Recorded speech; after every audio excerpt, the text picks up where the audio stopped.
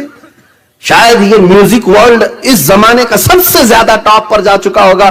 بلکہ پہلے کے دور میں اگر کوئی گانے والا محفل میں آتا تو منہ چھپاتا رہتا, لوگ اس کو تانا دیتے. جیسے طوائف آ گئی ہو, مخنث آ گئے ہو, تو لوگ اس سے چڑھتے تھے اور دکھا دکھا کر کہتے ہیں, آج بھی کہتے ہوں گے, ارے یہ بازاری عورت ہے, یہ طوائف ہے, فلاں ہے.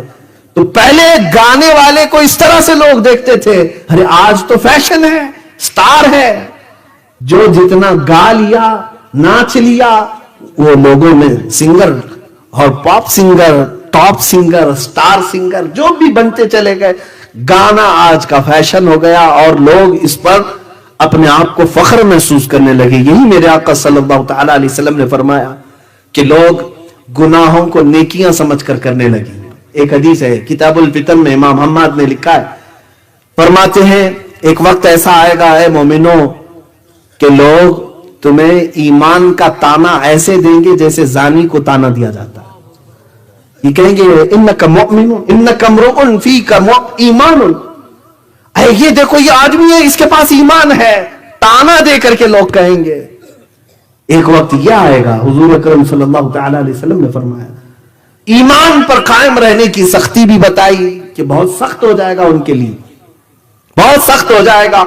اب یہ ماں باپ کی نافرمانی، گانے باجے کی کثرت، یہاں تک کہ حضور اکرم صلی اللہ تعالی علیہ وسلم کی حدیث ہے، فرماتے ہیں تم دیکھو گے کہ زنا اتنی کثرت سے ہوگا کہ جیسے گدھے اور کتے راستوں پر جوڑا کھاتے ہیں، انسان بھی اس طرح سے کرنے لگ جائیں گے، یعنی کھلے عام زنا ہوگا، لوگ سڑکوں پر اور راستوں پر اس طرح جوڑے کھاتے ہوں گے۔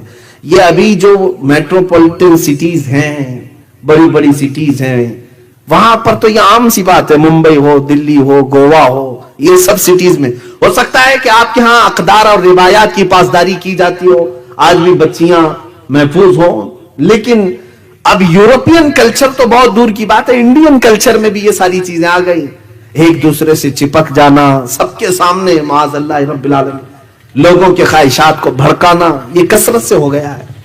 اچھا، حدیث کے مطابق میرے آقا صلی اللہ تعالی علیہ وسلم نے جو فرمایا کہ زنا عام ہوگا اور راستوں پر ہوگا، میرے عزیزو اگر آپ کھلے عام راستوں پر نہیں بھی دیکھ رہے ہوں گے، ہر نوجوان کے ہاتھ میں انٹرنیٹ دے کر کے انہوں نے فل یہ تمام ننگی صورتیں اور ننگی تصویریں پہنچا دی ہیں۔ آج یہ پورنوگرافی کثرت سے دیکھی جاتی ہے، دنیا کی سب سے زیادہ یوزفل ویب سائٹس پورنوگرافی ہے، بے حیائی کی تصویریں دیکھنا، بلیو فلم دیکھنا، پوری دنیا میں اس کا سب سے زیادہ ڈیمانڈ ہے۔ میں ابھی لاک ڈاؤن کی بات بتا رہا ہوں، لاک ڈاؤن کے درمیان شروع کا مہینہ ہوگا شاید غالباً اپریل یا مئی میں، میرے پاس رپورٹ تھی، میں نے دیکھا، حیرت ہو گئی، پوری دنیا میں سب سے زیادہ لاک ڈاؤن میں لوگ کس میں اپنا وقت بتائیں تو رپورٹ کے مطابق پورنوگرافی میں۔ انٹرنیٹ جو یوز ہوا 90% پورنوگرافی پر یوز ہوا، 10% باقی کاموں کے لیے استعمال ہوا، 90%۔ عزیزان گرامی، لاکھوں بلین اور لاکھوں ڈالر اس میں خرچ کیے جاتے ہیں گندی تصویریں اور گندی فلمیں تمہارے گھروں تک پہنچانے کے لیے۔ اور قرآن نے بھی یہ فرمایا بل یرید الانسان لیفجر امامہ، انسان یہ چاہتا ہے کہ وہ سامنے بے حیائی دیکھے، انسانوں کی طبیعت ہے یہ اس طرح سے بے حیائی اور عیاشی دیکھنے کا متلاشی بھی رہتا ہے، تجسس رہتا ہے اس کو، اور وہ زمانہ آ جائے گا زنا کثرت سے اور عام ہو جائے گا۔ عزیزان گرامی وقار، اب تو یہ پاس و لحاظ بھی نہیں رکھا جاتا اسلامی شریعت کے مطابق، لوگ اب طلاق کے اس معاملے میں اتنے ہلکے ہو گئے ہیں، بہت سارے مسلمان طلاق کو گالی سمجھ کر کے اپنی عورت کو دے دیتے ہیں، اس کے بعد پھر اس کے ساتھ زندگی گزارتے ہیں، جو کہ ہر رات وہ اپنی عورت کے ساتھ زنا کرتا ہے۔ طلاق مکمل ہو گئی، اگر 3 طلاقیں اس کے بعد اس کے لیے وہ عورت اجنبی، اور اگر اس کے ساتھ وہ رہتا ہے تو وہ زنا کر رہا ہے۔ یہ بھی عام حالات میں اب پائے جا رہے ہیں۔ اور تو اور میرے عزیزوں، مجھے حیرت اس بات کی ہوئی، انگلینڈ سے ایک صاحب تھے، انہوں نے کہا کہ یہاں ہمارے لڑکا یا لڑکی 16 سال کے ہو گئے، 17 سال کے ہو گئے، اور اگر ان کا بوائے فرینڈ اور گرل فرینڈ نہ ہو تو اس کو فزیشین کے پاس دکھانے کے لیے لے جاتے ہیں کہ چیک کرو اس کو کوئی تکلیف تو نہیں، اب تک اس کا بوائے فرینڈ نہیں ہے، اب تک اس کی کوئی گرل فرینڈ نہیں ہے، اس کو ایسا سمجھتے ہیں زندگی کی ضروریات ہیں۔ عزیزان گرامی وقار، ہم اس ڈگر پر آ چکے ہیں جہاں ہم جانوروں کی طرح زندگی گزارے جائیں گے۔ اور حضور اکرم صلی اللہ تعالی علیہ وسلم مدینہ طیبہ میں بیٹھ کر کے ارشاد فرما رہے ہیں کاسیات عاریات، حضور فرماتے ہیں میں دیکھ رہا ہوں وہ عورتیں جو کپڑا پہن کر کے بھی ننگی ہوں گی، کپڑے پہنے ہوں گی لیکن ننگی ہوں گی۔ کیا مطلب؟ ایسے کپڑے تنگ و چست کپڑے کہ جس میں ان کا پورا فگر دکھ رہا ہو۔ یہ آج رواج ہے، یہ عام رواج ہے۔ میں اور فحاشاؤں کی بات نہیں کر رہا ہوں، مسلمان گھروں کی بچیوں کی بھی بات کر رہا ہوں۔ عورتیں ہماری بھی اس بات کو پسند کرنے لگ گئیں کہ جسم جتنا دکھایا جائے اتنا اچھا ہے۔ معاذ اللہ رب العالمین، حدیث پاک میں میرے آقا صلی اللہ تعالی علیہ وسلم فرماتے ہیں میں نے جہنم میں کثرت سے عورتوں کو دیکھا ہے، سب سے زیادہ عورتوں کو دیکھا ہے۔ ایک حدیث میں یہ اللہ کے حبیب فرماتے ہیں ایک عورت کو میں نے دیکھا کہ اس کو پستانوں سے لٹکایا گیا ہے اور فرشتے اس کو عذاب اس قدر سختی سے دے رہے ہیں کہ اس کے پیٹ سے اس کی انتڑیاں اس کے پیٹ کے مقام سے باہر نکلی ہوئی ہیں اور اسے لٹکایا گیا ہے. تو حضور اکرم صلی اللہ تعالی علیہ وسلم نے وجہ بیان فرمائی, یہ وہ عورت ہے جو اپنا جسم کی نمائش کو پسند کرتی تھی اور اسے اس عذاب میں گرفتار کیا گیا تھا. آج وہ کثرت سے بے حیائی رواج پکڑ گئی. آپ دیکھتے ہیں ہماری بچیوں کی بھی مارکیٹ میں ایسے لباس آ گئے جس میں ہاف لباس ہے. چھوٹی سی بچیاں, آپ سمجھتے ہوں گے ان کو پردہ تھوڑی نہ فرض ہے ابھی, لیکن میرے عزیزو دشمن بہت پہلے سے پلان کر رہا ہے, بہت پہلے سے تمہیں بے حیا بنانا چاہتا ہے کہ چھوٹی سی بچیوں کو ایسے کپڑے پہناؤ کہ جوان ہونے تک ان کو اپنے لباس کا خیال نہ رہے, یہ ہر ننگا پن کو بھی قبول کر لیں. ہم نے اپنی بچیوں کو بھی پہنانا شروع کر دیا. مارکیٹ میں جائیں تو بچیوں کے فل کپڑے پوچھیں تو لوگ ہنستے ہیں, ارے ان کو بھی کیا آپ برقع پہنائیں گے؟ نہیں میرے عزیزو, میں اگر اپنی بچی کے لیے پوچھتا ہوں کہ فل سلیوز کا کوئی لباس ہو تو دے دو. چھوٹی سی بچی 4 سال کی 5 سال, مولوی صاحب اس میں ہوتا کیا ہے, آپ ابھی سے بچی پر پابندی لگا رہے ہیں. ہمیں کہتے ہیں بیٹا 4 سال میں اگرچہ اس پر پردہ فرض نہیں, لیکن اسے آدھا ننگا رکھ کر کے میں 20 سال والی عادت ابھی سے ڈالوں. 20 سال میں یہ بچی وہی کرے گی جو بچپن میں کرتی تھی. آپ دیکھیں جس کو جیسے کپڑے پہننے کی عادت ہے ویسے پہنتا رہے گا. آپ پینٹ پہنتے ہیں, اچانک چڈی پہنو بولو, شرم آئے گی, تھوڑا جھجک محسوس ہوگی, آدمی کا ضمیر نہیں گوارا کرتا. اسی طرح جو ہماری اسلامی بچیاں فل لباس پہنتی ہیں, اچانک ان کو کہہ دو کہ ہاف لباس میں آ جائیں, وہ شرم محسوس کریں گی. دشمنوں نے یہ باضابطہ میں نے پڑھا تھا, ایک حاکم یہودی حکیم ہے, 150 سال پہلے اس نے یہودیوں کو جمع کر کے کہا تھا یہ مسلمان بچیاں آوارہ ہوتی نہیں ہیں جلدی, اس لیے کہ ان کے گھروں کا ماحول ایسا ہوتا ہے, کیا کیا جائے؟ تو اس نے کہا چھوٹی بچیوں کے ہی لباس ان کے آدھے آدھے بناؤ تاکہ بچپن سے ان کو رواج ملے. عزیزہ نگران وقار, انجانے میں ہم کسی سازش کے بھی شکار ہو جاتے ہیں اور کچھ تو ہم جان بوجھ کر کے بھی کرتے ہیں. خیر, حدیث پاک میں رسول کریم صلی اللہ تعالی علیہ وسلم نے فرمایا حرج بڑھ جائے گا, گانے باجے کی کثرت ہوگی, زنا عام ہوگا, ساتھ ہی ایک اور بڑی بیماری کا تذکرہ اللہ کے نبی صلی اللہ علیہ وسلم نے فرمایا. وہ بڑی بیماری حضور اکرم صلی اللہ تعالی علیہ وسلم فرماتے ہیں لواطت اور سحاق عام ہوگا. یہ کیا ہے؟ ہوموسیکسولیٹی. مرد مرد سے اپنی خواہش پوری کرے گا, عورت عورت سے اپنی خواہش پوری کرے گا. LGBT نام سے اب کمیونٹیز بنائی گئی ہیں, دنیا اب ان کے حقوق کا مطالبہ کر رہی ہے. گےازم, ارے انڈیا میں گورنمنٹ میں, یہاں پر ہماری پارلیمنٹ میں قانون پاس کر لیا گیا کہ مرد مرد سے شادی کر سکتا ہے, اس کو کوئی نہ روکے. آج یہ مغربی دنیا اس کو سمجھتی ہے کہ ہم پوش ہیں, بہت زیادہ پوش ہیں. ارے جانور بھی نہیں کرتے یہ حرکتیں, تم کون سے پوش ہو؟ مرد مرد سے اپنی خواہش پوری کرے, گےازم, اس کو لواطت کہتے. قرآن پاک میں سب سے دردناک عذاب کا جو تذکرہ آیا ہے وہ قوم لوط پر ہے. حضرت لوط علیہ السلام کی قوم جو یہ کام کرتی تھی. اَإِنَّكُمْ لَتَأْتُونَ الرِّجَالَ شَهْوَةً مِّن دُونِ النِّسَاءِ, اللہ فرماتا ہے اے لوگو کیا تم عورتوں کی بجائے مردوں سے اپنی خواہش پوری کرتے ہو؟ قرآن میں اللہ نے ان کے اوپر عذاب جو نازل کیا اس کا تذکرہ ہے. وَأَمْطَرْنَا عَلَيْهِمْ حِجَارَةً مِّن سِجِّيلٍ, ہم نے ان پر نوکیلے پتھروں کو بارش کے طور پر برسایا. اور پھر کیا کیا اللہ نے ان کے ساتھ؟ فَجَعَلْنَا عَالِيَهَا سَافِلَهَا, ہم نے ان کے اوپر کی زمین کو پلٹ کر کے نیچے کر دیا. اٹھا دی گئی تھی زمین اور پلٹ دی گئی تھی. یہ قوم لوط ہے, قوم سدوم بھی اس کو کہتے ہیں. یہ جارڈن کی سرزمین پر میں خود گیا تھا پچھلے سال, جہاں حضرت لوط علیہ السلام کا مقام ہے. لوگوں نے وہاں کے رہائشیوں نے بتایا, میں تقریباً 100 کلومیٹر چلتا رہا گاڑی میں, جس طرف دیکھو کالے کالے بڑے بڑے پتھر پڑے ہوئے ہیں, کہیں پر بھی نہ ایک درخت دکھے گا نہ پہاڑ دکھے گا, بڑے بڑے کالے کالے پتھر ہیں. جارڈن کی سرزمین, واللہ عالم کون سے پتھر ہیں, لیکن تذکرہ قرآن پاک میں ہے کہ ہم نے پتھروں کی بارش کی, نوکیلے پتھر.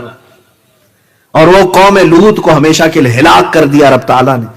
وہ لواطت کی بیماری دوبارہ اس وقت آئے گی اور قیامت کے قریب میرے آقا نے فرمایا یہ کثرت سے بڑھ جائے گی. یہ LGBT کہتے ہیں